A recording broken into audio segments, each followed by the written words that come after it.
Manchester city Real Madrid മത്സരത്തിൽ Real ചെയ്തിട്ടുള്ള 3 മിസ്റ്റേക്സിനെ കുറിച്ചാണ് നമ്മൾ സംസാരിക്കാൻ പോകുന്നത്. ശരിയാണ്, മിസ്റ്റേക്സിനൊന്നും ഇവിടെ ഒരു വിലയുമില്ല. കാരണം എന്താണെന്ന് വെച്ച് കഴിഞ്ഞാൽ റയൽ മാഡ്രിഡ് ക്വാർട്ടർ ഫൈനലിലേക്ക് പോയിട്ടുണ്ട്. അതായത് ഇനി റയലിന് ക്വാർട്ടർ ഫൈനലിൽ 2 ലെഗ് മാച്ച് ഉണ്ട്. അത് കഴിഞ്ഞ് കഴിഞ്ഞാൽ സെമിയിൽ 2 ലെഗ് മാച്ച് ഉണ്ട്, പിന്നെ ഫൈനലുണ്ട്, ലീഗിൽ മത്സരങ്ങളുണ്ട്. അതുകൊണ്ട് തന്നെ ഇതൊരു ഫൈനൽ മാച്ച് അല്ല. ഫൈനൽ മാച്ച് അല്ലാത്തതുകൊണ്ട് തന്നെ ഈ മത്സരങ്ങളിൽ ചെയ്തിട്ടുള്ള മിസ്റ്റേക്കുകൾ നിങ്ങൾ തിരുത്തിയിട്ടില്ലെങ്കിൽ, നിങ്ങൾ ഈ മിസ്റ്റേക്കിൽ നിന്ന് പാഠം ഉൾക്കൊണ്ട് അത് മാറ്റിയിട്ടില്ലെങ്കിൽ ഇനി കപ്പൊന്നും നേടാൻ കഴിയത്തില്ല എന്നതാണ്.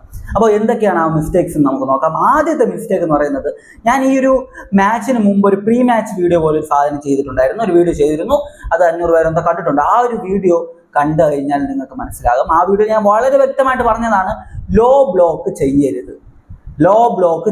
കാരണം എന്താ വെച്ച് കഴിഞ്ഞാൽ നിങ്ങളുടെ 2 വിങ് ബാക്കും അറ്റാക്കിംഗ് ടെൻഡൻസി ഉള്ള വിങ് ബാക്കാണ്. ലോ ബ്ലോക്ക് തന്നെ നിങ്ങൾ ചെയ്തു. അത് മാത്രമല്ല, 2 സെന്റർ ബാക്കിലേക്ക് വന്നു കഴിഞ്ഞാൽ 2 സെന്റർ ബാക്കിന് തമ്മിൽ വലിയ ഒരു കോമ്പിനേഷനോ ഒരു കോർഡിനേഷനോ ഒന്നും ഞാൻ കണ്ടിട്ടില്ല. അവർക്ക് ഈ ഓഫ് സൈഡ് ട്രാപ്പ് ഒന്നും സെറ്റ് ചെയ്യാൻ പറ്റുന്നില്ല. അപ്പൊ അങ്ങനത്തെ ഒരു ഡിഫൻസ് വെച്ചിട്ട് ഒരിക്കലും ലോ ബ്ലോക്കിലോട്ട് പോകരുത്. പക്ഷേ ഈ മാച്ചിൽ ചെയ്തത് ലോ ബ്ലോക്കാണ്. മാച്ചിന്റെ തുടക്കം മുതൽ നമുക്ക് കാണാൻ കഴിഞ്ഞത് ലോ ബ്ലോക്കാണ്. അത് വലിയൊരു മിസ്റ്റേക്കാണ്. കാരണം എന്താ വെച്ച് കഴിഞ്ഞാൽ നിങ്ങളുടെ ഗോൾ കീപ്പറിന്റെ സേവുകൾ, 2 കീപ്പറാണ് കളിച്ചിരുന്നത്, തിബോട്ട് കോർട്ടുവ, ലുനിൻ, 2 പേരുടെയും കിടിലൻ സേവുകൾ ഉണ്ടായിരുന്നു. ഒപ്പം ഓപ്പോസിറ്റ് ടീം 10 പേരെ വെച്ചാണ് കളിക്കുന്നത്. എന്നിട്ട് പോലും 10 പേരെ വെച്ചിട്ട് കളിച്ചിട്ട് പോലും അവർക്ക് സുഖമായിട്ട് ചാൻസ് ക്രിയേറ്റ് ചെയ്യാൻ പറ്റുന്നു, സുഖമായിട്ട് ഷൂട്ട് അടിക്കാൻ പറ്റുന്നു. ഇതൊന്നും നടക്കാനേ പാടില്ല. കാരണം 10 പേരെ വെച്ച് കളിക്കുന്ന ഒരു ടീമിനെതിരെ ഈ രീതിയിലുള്ള ഒരു പെർഫോമൻസ് പോരാ എന്നതാണ് എൻ്റെ ഒരു അഭിപ്രായം. എന്താണെന്ന് വെച്ച് കഴിഞ്ഞാൽ നിങ്ങൾ മിഡ് ബ്ലോക്ക് ചെയ്യണമായിരുന്നു. നിങ്ങൾക്ക് ഫെഡറിക്കോ വാൽവർദെ, ചോമനി, നല്ല മിഡ്ഫീൽഡേഴ്സ് ഉണ്ടല്ലോ. അപ്പോൾ മിഡ് ബ്ലോക്ക് നിങ്ങൾ ചെയ്തിരുന്നെങ്കിൽ സിറ്റിക്ക് മിഡിൽ അത്രയും ഡോമിനൻസ് ലഭിക്കത്തില്ല, അവർക്ക് ഇത്രയും ചാൻസസ് ക്രിയേറ്റ് ചെയ്യാൻ പറ്റത്തില്ല എന്നതാണ്. പക്ഷേ ഈ മാച്ചിൽ അവർക്ക് സുഖമായിട്ട് ചാൻസ് ക്രിയേറ്റ് ചെയ്യാൻ പറ്റുന്നു, അവർ സുഖമായിട്ട് ഷൂട്ട് അടിക്കുന്നു. ഒരു 10 പേരെ വെച്ചിട്ട് കളിക്കുന്ന ടീമാണ്. അപ്പൊ അതുകൊണ്ട് തന്നെ ലോ ബ്ലോക്കിലോട്ട് പോയതൊരു മണ്ടത്തരമാണെന്ന് ഞാൻ പറയത്തുള്ളൂ. ശരിയാണ്, ഫസ്റ്റ് ലെഗിൽ 3 ഗോളിന്റെ ലീഡുണ്ട്. പക്ഷെ 3 ഗോളിന്റെ ലീഡൊന്നും ഒരു ലീഡായിട്ട് എനിക്ക് തോന്നുന്നില്ല. ഈ മാച്ചിൽ ആ ഒരു റെഡ് കാർഡ് ഇൻസിഡന്റ് വന്ന് 10 പേരായിട്ട് അവർ ചുരുങ്ങിയില്ലെങ്കിൽ ഒരു പക്ഷേ റിസൾട്ട് തന്നെ മാറിപ്പോയെന്നെ. കാരണം അതിനു മാത്രം ചാൻസ് ആണ് സിറ്റീസ് ക്രിയേറ്റ് ചെയ്തുകൊണ്ടിരുന്നത്. സിറ്റി താരങ്ങൾ 10 പേരെ വെച്ചിട്ട് അവർ ഗോൾ അടിച്ചു, 10 പേരെ വെച്ചിട്ട്. അപ്പൊ അതൊന്നും ചെയ്യാനേ പാടില്ല. മിഡ് ബ്ലോക്ക് ചെയ്യണം. മിഡ് ബ്ലോക്ക് കൗണ്ടർ സിസ്റ്റമായിട്ട് നിങ്ങൾ മുന്നോട്ട് പോയാൽ മാത്രമേ നിങ്ങൾക്ക് ഈ ഫിഫയുടെ കപ്പുകൾ നേടാൻ പറ്റത്തുള്ളൂ. നിങ്ങൾ ലോ ബ്ലോക്കിലോട്ട് ഒരിക്കലും പോകരുത്. ഫസ്റ്റ് ലെഗിൽ നിങ്ങൾ എത്ര ഗോളിന് ജയിച്ചു എന്ന് പറഞ്ഞിട്ടും കാര്യമില്ല, ലോ ബ്ലോക്കിലോട്ട് പോകരുത്. നിങ്ങൾക്ക് ലോ ബ്ലോക്ക് വഴങ്ങത്തില്ല. ഈ മാച്ചിൽ സിറ്റിക്ക് അത്രയും ചാൻസ് ക്രിയേറ്റ് ചെയ്യാൻ കഴിഞ്ഞതിന്റെ കാരണം തന്നെ നിങ്ങൾ ലോ ബ്ലോക്ക് കളിച്ചതാണ്. രണ്ടാമത്തെ റീസണിലേക്ക് വരാം. രണ്ടാമത്തെ റീസൺ എന്താണെന്ന് വെച്ച് കഴിഞ്ഞാൽ ഒരു സെൻസിബിലിറ്റി വേണം അവിടെ. ഫസ്റ്റ് ലെഗിൽ നിങ്ങൾ 3 ഗോളിന്റെ ലീഡിലാണുള്ളത്. അപ്പോൾ സെക്കൻഡ് ലെഗ് കളിക്കുന്ന സമയത്ത് ബോൾ ഹോൾഡ് ചെയ്യുക, മാക്സിമം ബോൾ ഹോൾഡ് ചെയ്യുക. മിഡ്ഫീൽഡിൽ ബോൾ എടുത്തിട്ട് മിഡ്ഫീൽഡിൽ ഡോമിനൻസ് ചെയ്ത് ഹോൾഡ് ചെയ്യുക. ഇവിടെയാണ് ഒരു മിഡ്ഫീൽഡറിന്റെ കുറവ് ഞാൻ കണ്ടത്. അതായത് കളിയുടെ ടെമ്പോ മാനേജ് ചെയ്യാൻ പറ്റുന്ന, കളിയുടെ ആ സിറ്റുവേഷൻ മാനേജ് ചെയ്യാൻ പറ്റുന്ന ഒരു മിഡ്ഫീൽഡർ. ബോൾ ഹോൾഡ് ചെയ്യേണ്ട സമയത്ത് ഹോൾഡ് ചെയ്യണം, സ്പീഡ് കൂട്ടേണ്ട സമയത്ത് സ്പീഡ് കൂട്ടണം, സ്പീഡ് കുറയ്ക്കുന്ന സമയത്ത് കുറയ്ക്കണം. ഒരു 10-15 പാസ് നിങ്ങൾക്ക് ഈസി ആയിട്ട് ഈ മാച്ച് ചെയ്യാൻ പറ്റുന്നുണ്ടായിരുന്നു. കുറേ ഇൻസിഡന്റ് ഉണ്ടായിരുന്നു. ഫസ്റ്റ് ഹാഫിലായാലും സെക്കൻഡ് ഹാഫിലായാലും 10-15 പാസുകൾ തുടരെ നിങ്ങൾക്ക് ചെയ്യാൻ പറ്റുന്നുണ്ടായിരുന്നു. അങ്ങനത്തെ സാഹചര്യത്തിൽ ബോൾ റിക്കവർ ചെയ്ത് കഴിഞ്ഞാൽ ഹോൾഡ് ചെയ്തിട്ട് വീണ്ടും ആ ഒരു 10-15 പാസ് ചെയ്ത് കഴിഞ്ഞാൽ സിറ്റിക്ക് അറ്റാക്ക് ചെയ്യാനുള്ള സമയം കുറഞ്ഞു കിട്ടും. സിറ്റിയെ സംബന്ധിച്ച് അവർ ഹൈ പ്രസിങ് അവർ ചെയ്യുന്നില്ലായിരുന്നു. അവർക്ക് ബോൾ കിട്ടുന്നത് എങ്ങനെയാണ്? നിങ്ങൾ മിസ്സാക്കുന്ന ബോളുകൾ, മിഡിൽ നിങ്ങൾ മിസ്സാക്കിയ ബോളുകൾ അവർക്ക് കിട്ടും, റീബൗണ്ടുകൾ അവർക്ക് കിട്ടും. അതല്ലാതെ അവർക്ക് ബോളുകൾ നിങ്ങളുടെ ഡിഫൻസിൽ നിന്ന് അവർ ബോൾ കളക്ട് ചെയ്തിട്ടില്ല ഈ മാച്ചിൽ.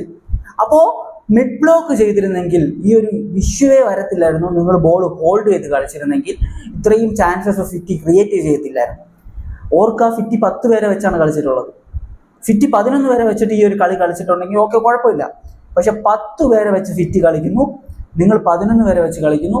നിങ്ങൾക്ക് ബോൾ ഹോൾഡ് ചെയ്യാൻ പറ്റുന്നില്ല. നിങ്ങൾ 10 പാസ് ചെയ്തിട്ട് അറ്റാക്ക് ചെയ്യുന്നു, ബോൾ മിസ്സാവുന്നു, പിന്നെ തിരിച്ചൊരു അറ്റാക്ക് വരുവാണ്. എന്തിന്? നിങ്ങൾ ഓൾറെഡി കംഫർട്ടബിൾ ആയിട്ടുള്ള ലീഡിലല്ലേ? നിങ്ങൾ 1-1 സമനിലയിലാണോ നിൽക്കുന്നത്? അല്ല, 3 ഗോളിന്റെ ലീഡുണ്ട്. ഫസ്റ്റ് ഹാഫിൽ തന്നെ അത് 20 മിനിറ്റ് ആകുമ്പോൾ 4ാമത്തെ ഗോളിന്റെ ലീഡായി.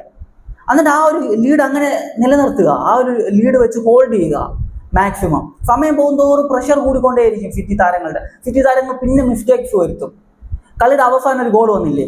അതിന് കാരണം എന്താ? സിറ്റി ഹൈ ആയിട്ട് അറ്റാക്ക് ചെയ്യാൻ പോകുന്നതുകൊണ്ടാണ്. അപ്പൊ അങ്ങനെ നിങ്ങൾ മാക്സിമം ബോൾ ഹോൾഡ് ചെയ്യുമ്പോൾ അവരിങ്ങനെ കൂടുതൽ അറ്റാക്ക് ചെയ്തുകൊണ്ടേയിരിക്കും, നിങ്ങൾക്ക് ഓപ്പർച്യൂണിറ്റീസ് കിട്ടിക്കൊണ്ടേയിരിക്കും. അപ്പോൾ ആ രീതിയിലേക്ക് കളിയെ മാറ്റണമായിരുന്നു. സെൻസിബിൾ ആയിട്ട് കളി. ഫുട്ബോൾ എന്ന് പറയുന്നത് കാലുകൊണ്ട് കളിക്കുന്ന ഗെയിമാണ്. പക്ഷേ ബുദ്ധി എന്ന് പറഞ്ഞൊരു സാധനമുണ്ട്, ഇന്റലിജൻസ്. അത് യൂസ് ചെയ്യുക, ഇന്റലിജന്റ് ആയിട്ട് കളിക്കുക. അത് നമുക്ക് ഇന്നത്തെ മാച്ചിൽ കാണാൻ കഴിഞ്ഞിട്ടില്ല എന്നതാണ്. ചോമേനി ഫസ്റ്റ് ഹാഫിൽ ഒരു ഷൂട്ടൊക്കെ അടിക്കും നമ്മൾ കണ്ടു ബോക്സിന് പുറത്തുനിന്ന്. എന്തിന് നിങ്ങൾക്ക് 4 ഗോളിന്റെ ലീഡ് ഉണ്ടായിരുന്നു ആ സമയത്ത്. അപ്പോൾ എന്തിനാണ് ഒരു ഷൂട്ട് അടിക്കുന്നത്? ആ ബോൾ ഹോൾഡ് ചെയ്യുക, സമയം പോട്ടെ, സമയം കളയുക. അതാണ് സെൻസിബിൾ ആയിട്ട് കളിക്കുക എന്ന് പറഞ്ഞാൽ. അങ്ങനെയാണ് കളിക്കേണ്ടത്. നമുക്ക് റിസൾട്ടാണ് ഇമ്പോർട്ടൻ്റ് ആയിട്ടുള്ള കാര്യം. നമ്മൾ നല്ല ബ്യൂട്ടിഫുൾ ഫുട്ബോൾ കളിക്കുന്നതൊക്കെ പിന്നെ റിസൾട്ട് വേണമല്ലോ. എത്ര ബ്യൂട്ടിഫുൾ ഫുട്ബോൾ കളിച്ചെന്ന് പറഞ്ഞിട്ട് റിസൾട്ട് ഇല്ലെങ്കിൽ പിന്നെ കാര്യമുണ്ടോ? ഇല്ല. അപ്പോൾ ഇതാണ് രണ്ടാമത്തെ മിസ്റ്റേക്ക്. മൂന്നാമത്തെ മിസ്റ്റേക്കിലേക്ക് വരാം. ഈ മാച്ച് 6 ചാൻസ് ആണ്, 6 ബിഗ് ചാൻസ് ആണ് നിങ്ങൾ ക്രിയേറ്റ് ചെയ്തിട്ടുള്ളത്. എത്ര എണ്ണം ഗോളാക്കി? ഫിനിഷിങ് ഒരു അന്തവും ഇന്തവും ഇല്ലാത്തൊരു ഫിനിഷിങ് ആയിപ്പോൾ ഈ മാച്ചിൽ. കളി 1 മിനിറ്റ് ആകുന്നതിന് മുമ്പ് തന്നെ നിങ്ങൾക്കൊരു ചാൻസ് കിട്ടിയിട്ടുണ്ട്. ഫെഡറിക്കോ വാൽവർദയ്ക്ക് കിട്ടിയ ചാൻസ് എന്താണ് വാൽവർദെ അവിടെ ഉദ്ദേശിച്ചതെന്ന് എനിക്ക് അറിയാൻ വയ്യ. എൻ്റെ ഒരു ഫേവററ്റ് പ്ലെയർ ആണ് വാൽവർദെ. അപ്പോൾ സാധാരണ ഡിഫൻസിലേക്ക്, കീപ്പറിലേക്ക് ഡിഫൻഡർ ഒരു ബാക്ക് പാസ് ചെയ്യില്ല, അതുപോലത്തെ ഒരു സാധനമാണ് വാൽവർദെ ചെയ്തത്. വാൽവർദയ്ക്ക് അത് ചിപ്പിങ് ചെയ്യാമായിരുന്നു, ആ ബോൾ ക്യാരി ചെയ്യാമായിരുന്നു. ആ ഡിഫൻഡ്, ആ ഒരു കീപ്പർ ഔട്ട് ഓഫ് പൊസിഷനാണ്, ഈസി ആയിട്ട് സ്കോർ ചെയ്യാൻ പറ്റുന്നു. പക്ഷെ അത് എന്താണ് അവിടെ സംഭവിച്ചതെന്ന് അറിയാൻ വയ്യ. വിനീഷ്യസ് ജൂനിയർ ഈ മാച്ച് 2 ഗോൾ അടിച്ചു, ഒരു പെനാൽറ്റി അല്ലാതെ അവസാനത്തെ ആ ഒരു കിടിലം ഫിനിഷ്. ഈ മാച്ചിൽ കുറഞ്ഞതൊരു 4-5 ഗോൾ വരെ അടിക്കാൻ പറ്റുമായിരുന്നു. കാരണം അതിന് മാത്രം ചാൻസസ് ഉണ്ട്. ആ രണ്ടാമത്തെ ഗോളിന് മുമ്പ് ഒരു ഓഫ് സൈഡ് ഗോൾ ഉണ്ടായിരുന്നു, തൊട്ട് 1 മിനിറ്റ് മുമ്പെന്തോ. ആ ഒരു ഓഫ് സൈഡ് ഇൻസിഡന്റിൽ പോലും ഫസ്റ്റ് ടൈം അതിനെ ഗോളാക്കാൻ പറ്റിയിട്ടില്ല. അത് കീപ്പറിൽ തട്ടി റിട്ടേൺ വന്ന് പിന്നീട് അത് ഫിനിഷ് ചെയ്യുന്നത്. ഫസ്റ്റ് ടൈം ഗോളാക്കണം അങ്ങനത്തെ ഇൻസിഡന്റ് ഒക്കെ. അതായത് ഇപ്പൊ സിറ്റിക്കെതിരെ ഇത്രയും ചാൻസസ് കിട്ടി, ഒരു പക്ഷേ അടുത്ത മാച്ച് ഇത്രയും ചാൻസ് കിട്ടിയെന്ന് വരത്തില്ല. 6 ബിഗ് ചാൻസ് കിട്ടി. ചില മാച്ചിലൊക്കെ ഒരു ഹാഫ് ചാൻസ് പോലും കിട്ടത്തില്ല. അങ്ങനത്തെ മാച്ചസിലൊക്കെ എന്ത് ചെയ്യും? ചില മാച്ചിൽ ഒറ്റ ചാൻസ് കിട്ടത്തുള്ളൂ. ആ ചാൻസസ് ഒക്കെ ഗോളാക്കുക.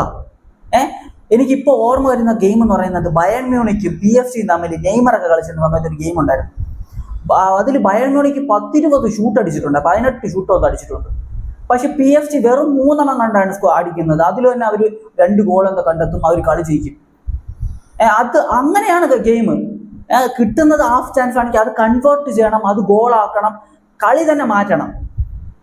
എനിക്ക് സത്യം പറഞ്ഞാൽ ചിരിയാണ് വന്നത്. ആ 20 മിനിറ്റിന് ശേഷം 2 ടീമും മാറി കൊണ്ടുപോയി അടിച്ച് വെളിയിൽ കളയുവാണ്, വെളിയിലടിക്കാൻ വേണ്ടി കോമ്പറ്റീഷൻ.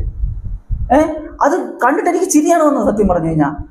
കാരണം അത് ഈസി ആയിട്ട് കൺവേർട്ട് ചെയ്യാൻ പറ്റുന്ന കുറേ ചാൻസസ് ആണ്. നിങ്ങൾ കൺവേർട്ട് ചെയ്യണം. നമ്മൾ കളി ജയിച്ചു, പക്ഷെ ഇതുകൊണ്ട് തീരുന്നില്ല. ഇത് ഫൈനൽ അല്ലല്ലോ.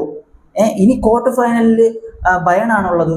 അപ്പോൾ ഇങ്ങനെ വലിയ ടീമുകൾക്കെതിരെ ഇനി മാച്ചസ് വരുന്നുണ്ട്. അപ്പോൾ കിട്ടുന്ന ചാൻസ് 1 ആണെങ്കിലും 2 ആണെങ്കിലും അത് ഗോളാക്കുക. 6 ബിഗ് ചാൻസ് ക്രിയേറ്റ് ചെയ്തിട്ട് അതിൽ 2 എണ്ണമാണ് ഗോളാക്കി. അതിലൊരു പെനാൽറ്റിയാണ്. ഓപ്പൺ പ്ലേ നിന്ന് 2 എണ്ണം മാത്രമാണ് ഗോളാക്കാൻ പറ്റിയിട്ടുള്ളത്. അപ്പോൾ അത് ഒരു നെഗറ്റീവ് ആയിട്ടുള്ള കാര്യമായിട്ടാണ് എനിക്ക് ഫീൽ ചെയ്തിട്ടുള്ളത്. ഇന്നത്തെ മാച്ചിലേക്ക് വരുമ്പോൾ ഗോൾ കീപ്പേഴ്സ് 2 കീപ്പർ കളിച്ചു. ടിബോട്ട് കോർട്ടുവ, ലെനിൻ, 2 പേരും കിടിലൻ കളി. 2 പേരുടെ ഭാഗത്ത് നിന്ന് കിടിലൻ സേവുകൾ. ഒരു പക്ഷേ അതൊന്നും വന്നിട്ടില്ലെങ്കിലോ, ആ സേവുകളൊന്നും വന്നിട്ടില്ലെങ്കിലോ സ്കോർ മാറത്തില്ലേ? അപ്പം നിങ്ങൾക്ക് കിട്ടുന്ന അവസരങ്ങൾ നിങ്ങൾ കൺവേർട്ട് ചെയ്യണം.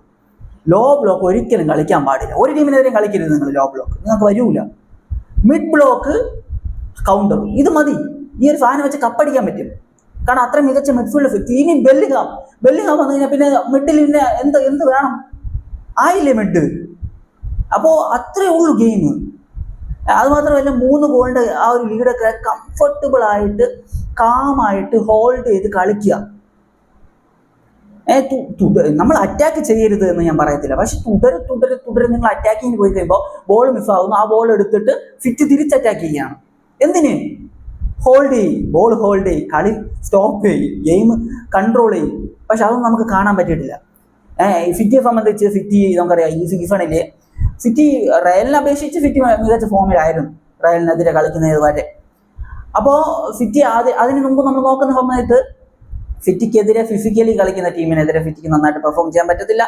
ബോൾ പൊസിഷൻ വെച്ച് കളിക്കുന്ന ടീമിനെതിരെ നന്നായിട്ട് പെർഫോം ചെയ്യാൻ പറ്റില്ല. മിഡ് ബ്ലോക്ക് ചെയ്യുന്ന ടീമിനെതിരെ സിറ്റിക്ക് നന്നായിട്ട് പെർഫോം ചെയ്യാൻ പറ്റുന്നത് ഇത് നമ്മൾ പല പ്രാവശ്യം കണ്ടതാണ്. പ്രീമിയർ ലീഗ് നമ്മൾ കണ്ടിട്ടുള്ളതാണ്. പക്ഷേ ഈ മാച്ചിൽ ഇതൊന്നും നമുക്ക് കാണാൻ പറ്റിയില്ല എന്നതാണ്. ഞാനൊരു മിഡ് ബ്ലോക്ക് ഒരു കൗണ്ടർ സിസ്റ്റം ആയിട്ട് ആർബലോവ പോകുമെന്നാണ് വിചാരിച്ചത്. പക്ഷെ ലോ ബ്ലോക്ക് വളരെ മോശം. എനിക്ക് അതേ പറയാനുള്ളൂ. ലോ ബ്ലോക്ക് വെച്ച് നിങ്ങൾ പോയത് ഹൈ റിസ്ക് ആണ്, ഹൈ റിസ്ക്. കാരണം ഇപ്പൊ നിങ്ങൾ തന്നെ ആലോചിച്ച് നോക്കി, ഇത്രയും ചാൻസ് 10 വരെ വെച്ച് അവർ ക്രിയേറ്റ് ചെയ്തു. ആ റെഡ് കാർഡ് ഇൻസിഡന്റ് ഇല്ലെങ്കിൽ, ആ പെനാൾട്ടി കിട്ടിയിട്ടില്ലായിരുന്നെങ്കിൽ അവർക്ക് ഈസി ആയിട്ട് 3 ഗോളൊക്കെ അടിക്കാൻ പറ്റുമായിരുന്നു ഈ മാച്ചിൽ. കളിയുടെ ഗതി തന്നെ മാറ്റിക്കളഞ്ഞാനെ. അപ്പൊ നിങ്ങൾക്ക് കിട്ടുന്ന ചാൻസസ് സ്കോർ ചെയ്യുക, ലോ ബ്ലോക്ക് കളിക്കാതിരിക്കുക, ഇന്റലിജന്റ് ആയിട്ട് കളിക്കുക. ഇതൊക്കെയാണ് ഞാൻ ഈ മാച്ചിൽ കണ്ടുള്ള മിസ്റ്റേക്ക്. നമ്മൾ സാധാരണ ഒരു ടീം വളരണമെങ്കിൽ ആ ടീമിനെ കുറിച്ച് പോസിറ്റീവ് ആയിട്ടുള്ള കാര്യങ്ങൾ മാത്രം പറഞ്ഞിട്ട് കാര്യമില്ല, നെഗറ്റീവ്സും പറയണം എന്നതാണ് എൻ്റെ ഒരു കോൺസെപ്റ്റ്. നെഗറ്റീവ്സ് ഒക്കെ മാറ്റണം. നിങ്ങളുടെ ആ ഒരു നെഗറ്റീവ് ആയിട്ടുള്ള കാര്യങ്ങൾ, നിങ്ങൾ ചെയ്യുന്ന മിസ്റ്റേക്കിൽ നിന്ന് പഠിക്കുക എന്നാണല്ലോ. അപ്പൊ അത് പഠിച്ച് അതിൽ നിന്ന് അത് മൊത്തത്തിൽ മാറ്റിയിട്ട് അടുത്ത ഘട്ടത്തിലേക്ക് പോവുക എന്നതാണ്. കഴിഞ്ഞ സീസൺ കപ്പുകളൊന്നും ഇല്ല, ഈ സീസൺ എന്തായാലും ഏതെങ്കിലും ഒരു ട്രോഫി നേടാൻ കഴിയട്ടെ എന്ന് പറയുന്നു. അപ്പോൾ ഈ ഒരു മാച്ചിനെ കുറിച്ചുള്ള നിങ്ങളുടെ ഒപ്പീനിയൻ, ഞാൻ പറഞ്ഞിട്ടുള്ള കാര്യങ്ങളെ കുറിച്ചുള്ള നിങ്ങളുടെ ഒപ്പീനിയൻ കമന്റ് ബിലോ. മറ്റൊരു വീഡിയോ കാണുന്നതായിരിക്കും. ബൈ ബൈ വിത്ത് ഫുഡേൽ.